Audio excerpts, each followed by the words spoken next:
we just had to do Corvo again because we're so nostalgic about the character. First of all, we really wanted to see what Corvo felt like with a voice. Every year, I think the anniversary of Jessamine's death will be easier, but it never is. In Dishonored 2, it's 15 years after the rat plague, after the first game, and Corvo is wondering, how long can I protect my daughter? He's seen a lot, he's still facing these crazy threats to the throne and to the empire. And so Corvo is like a man reflecting on the winter of his life. He's both the badass supernatural assassin we wanted him to be, and he's very thoughtful. And of course, Corvo is a foreigner. That's part of his character. He's originally from Serkonos. At the start of Dishonored 2, he's on the run from Dunwall Tower. This time he's going down into his native country. He's seeing Serkonos again for the first time in a long time. He's seeing how it's changed under the Duke of Serkonos. And so it's a land that's familiar to him and unfamiliar at the same time. Corvo comes back with all his powers, and what we wanted to do is not only put them in the new engine, but also find interesting tweaks or improvement to them. It's interesting to look at Corvo's powers. He was a guy who was marked by the outsider during the rat plague when half the city was dead by plague. And so he has Devouring Swarm. You can now upgrade it so that you have 2 swarms of rats and larger swarms of rats. You can have a swarm that follows you around Pied Piper style. And those are just some of the upgrades under Devouring Swarm.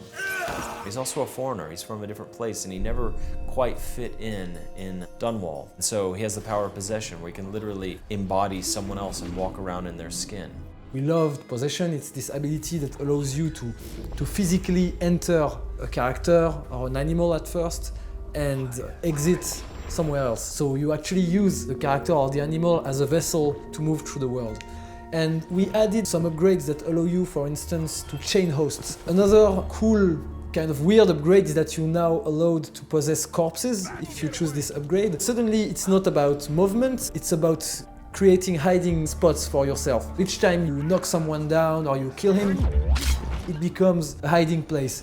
One of Corvo's classic powers that fans absolutely love because it's so crazy over the top is bend time. Initially, he has the ability to slow time, and then he can upgrade it so he can stop time altogether. This time we also allow you to spool time forward a little bit. Pressing a button or pulling a trigger, you can allow it to advance a little bit until things get exactly into the position that you want. It's very powerful. One of Corvo's signature powers from the first game is Blink.